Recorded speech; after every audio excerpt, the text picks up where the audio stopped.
Welcome to the Financial Advisor's Advisor, brought to you by Elite Consulting Partners.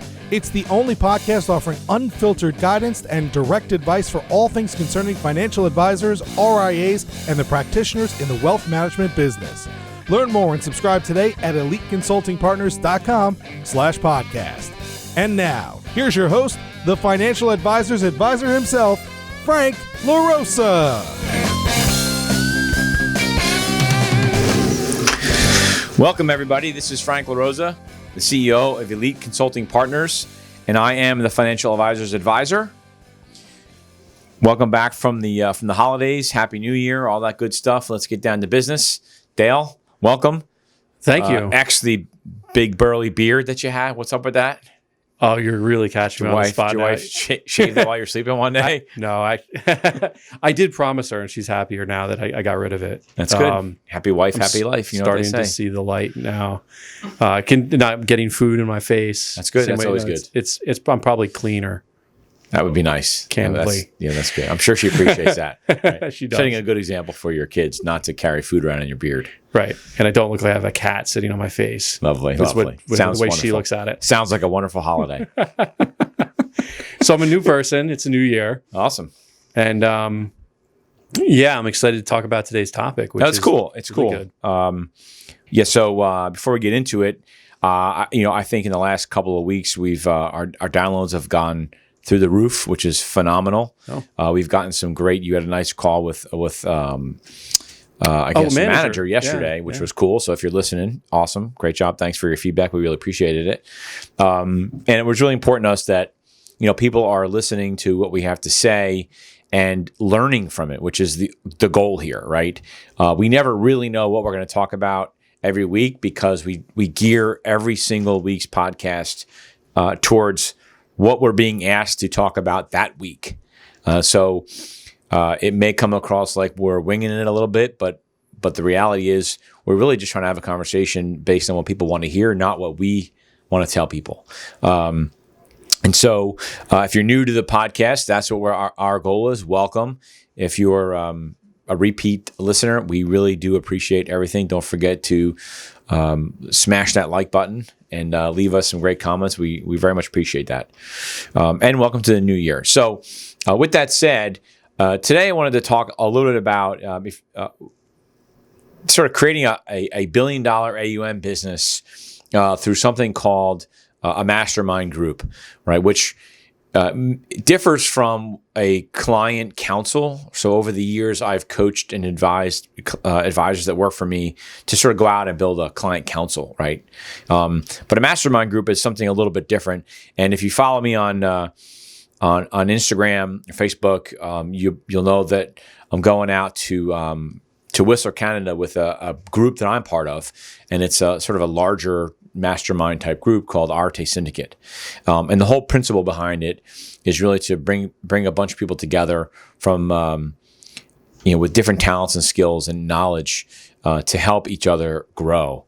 And I'm reading this book, and if you're subscribed to our YouTube channel, you'll see what the book is. The book is The Wisdom of Andrew Carnegie as told by Napoleon Hill. So Andrew Carnegie, the huge steel Baron.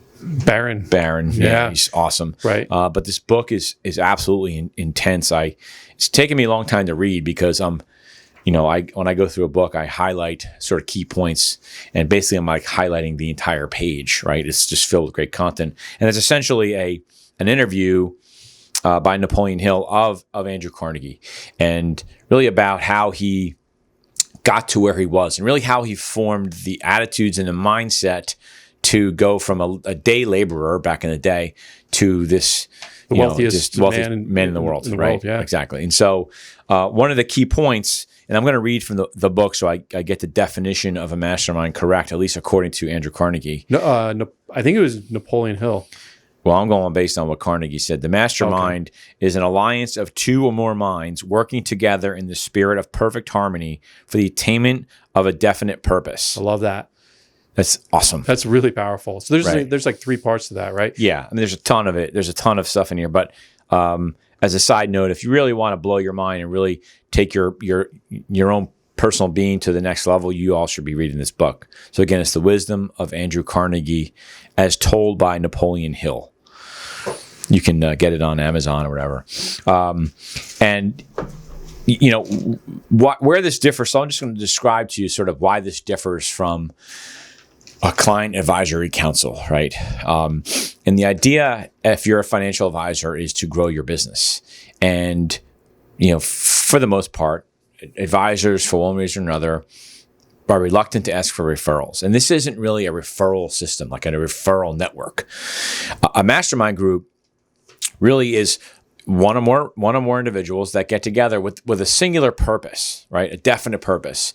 And so what I would argue is that if you're a financial advisor, your definite purpose shouldn't be to open up new accounts. It shouldn't be to grow your revenue by 20%, right? It should be to be the single source for anyone you run into to help them with any aspect of their life, right? And so maybe that means their finances, but maybe it means their health and well-being. Maybe that means, they need legal counsel. They need an attorney. They need something else in their life that you don't have the skill and knowledge to help with, but you're known as the guy that can help whoever they come across, right? And so if you get together a group of people, so in Andrew Carnegie, the way he started off with, basically his goal was to essentially dominate and change the steel industry, right?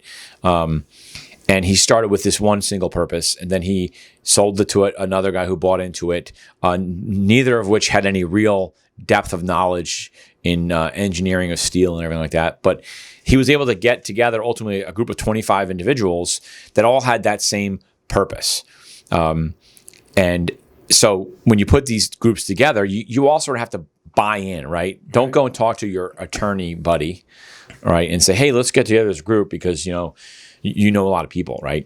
If that attorney doesn't have any interest in helping the group as a whole, right? It doesn't have the same purpose as you, he's not going to be, or she's not going to be a good fit. So in forming this group, you all have to have the same definite purpose, right? And that is to help anyone you come across, whether you're going to make money on it or not. And that's sort of the law of the universe kind of thing, right? You get back what you put out. So if you're going to help people, you'll get something positive in return. So I wrote down a couple of things that were my takeaways that I think every advisor should be looking for in forming a mastermind group, and then I'll talk a little bit about why it's different than a client counsel. So obviously, you all have to have the same goal. You all have to have a positive attitude. You cannot have anybody in a mastermind group that has a negative attitude, doesn't think it's going to work, because it's just going to ruin the group. It's going to destroy the whole. You need harmony, right? Well, That's in the harmony. definition, right? You need harmony, right?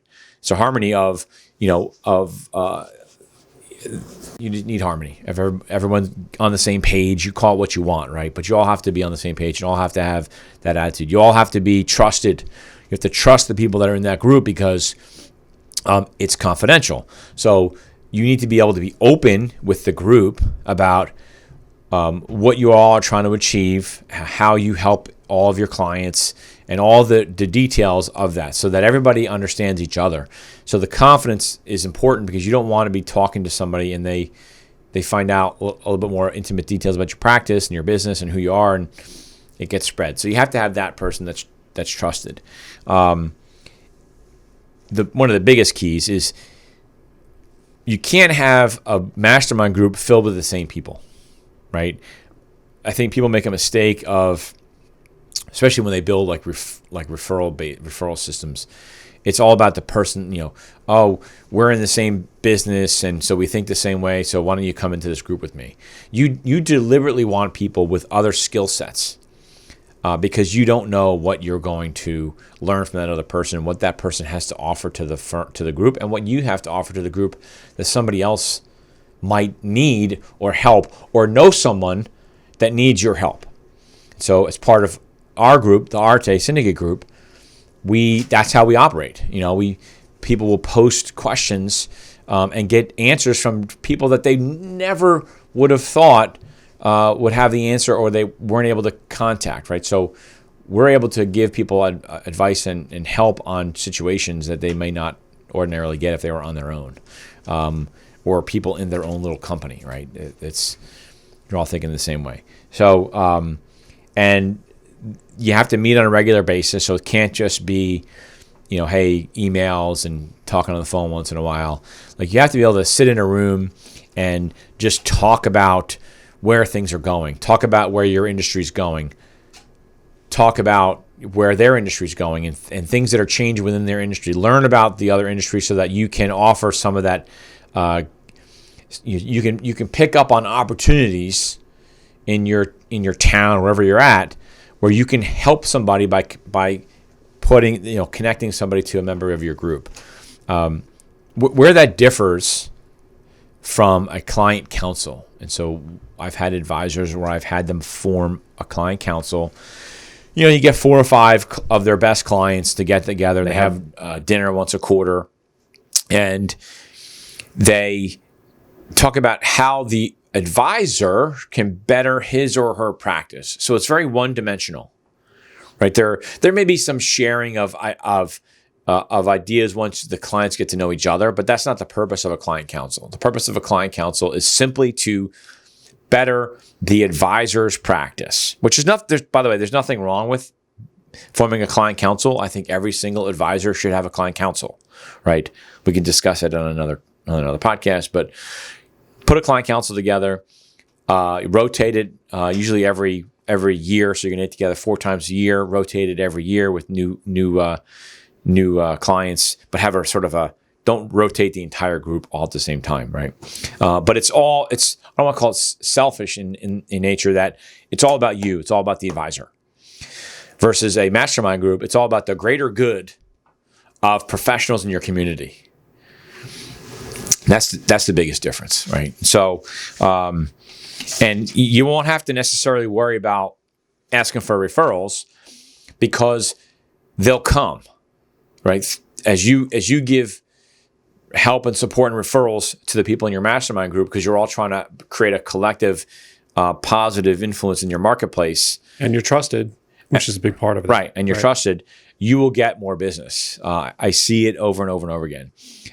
So in my opinion, as I think about a financial advisor's practice and what a mastermind group would look like, I think it should be 2 to 3 trusted clients.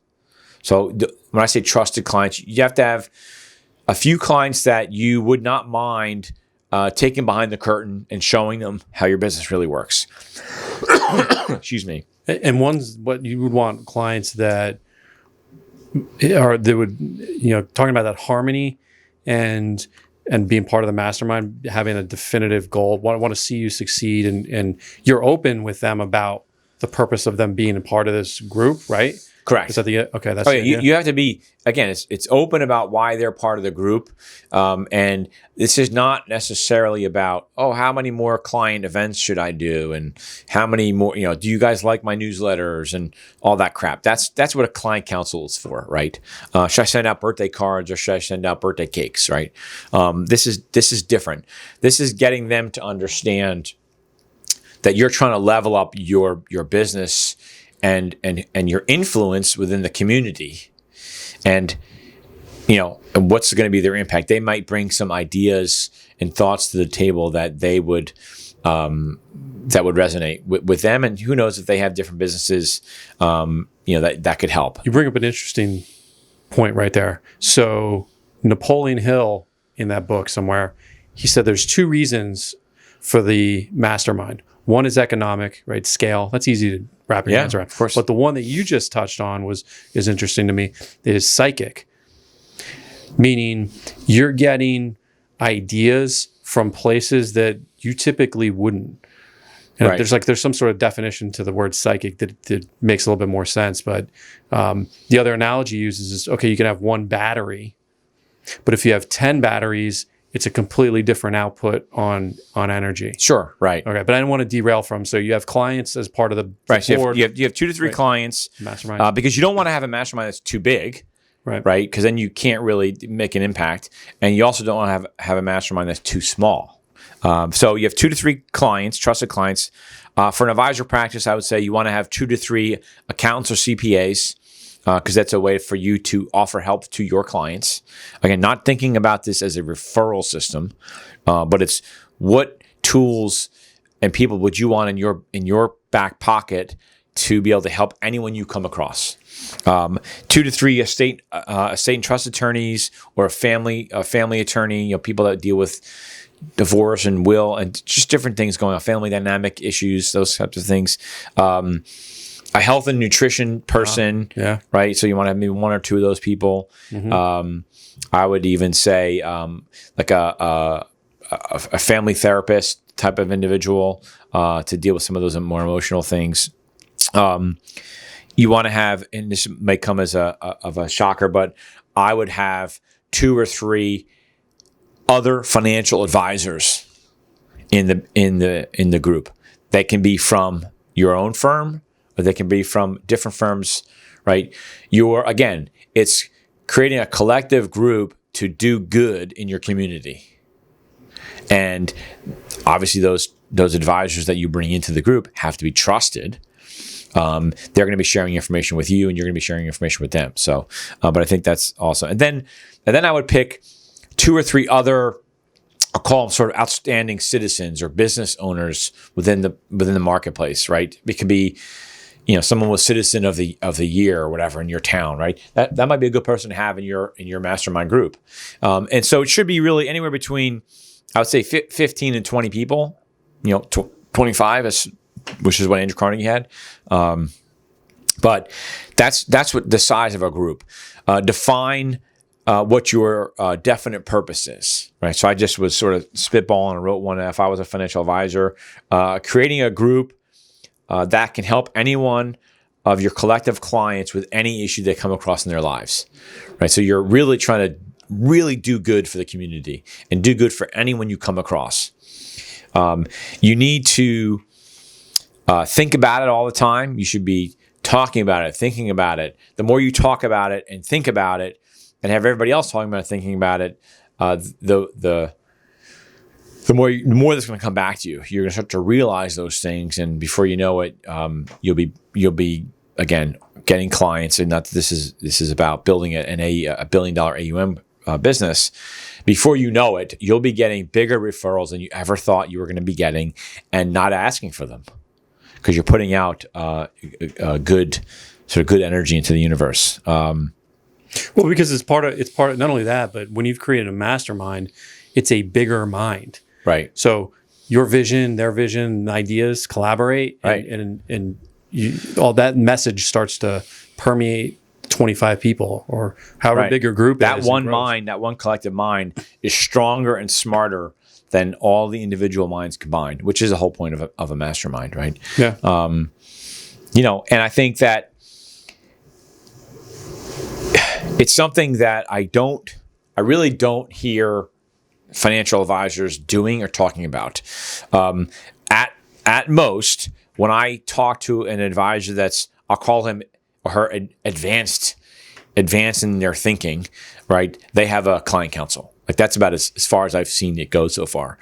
And that's fine. That's great. I think that's in my opinion, a must have. I don't think you should be a financial advisor without a client counsel. So if you're listening to me and you don't have one of those, you might want to start thinking about it. If you want to DM me, you want to send me an email, I can give you some of the pointers on it. You can email me at Frank at eliteconsultingpartners.com, or DM me, franklarosa.elite, or Dale at eliteconsultingpartners.com. But those are things I think you need to think about. This is a great time to start thinking about that now in the beginning of the new year. Get the book, the Andrew Carnegie book. It's worth the read. It goes into more detail about how Andrew Carnegie formed his mastermind group and how to work through it. Again, I'm part of a large mastermind group, in my opinion, called the Arte Syndicate. You should check it out on Instagram, on the internet, artesyndicate.com.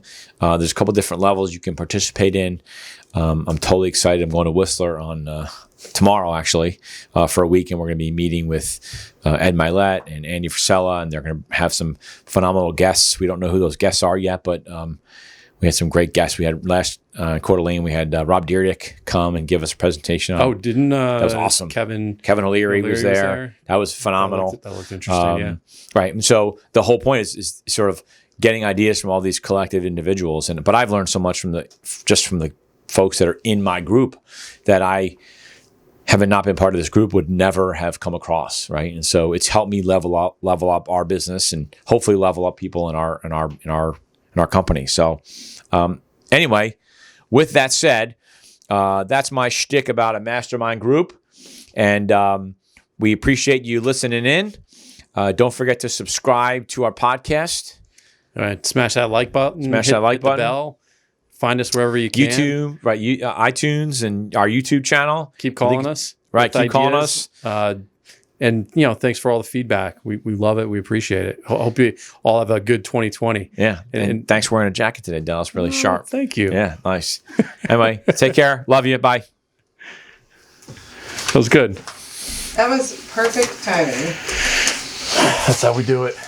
That's how we roll. One take. Tell me that didn't shut off. It did. Thanks for listening to the Financial Advisors Advisor podcast with Frank LaRosa.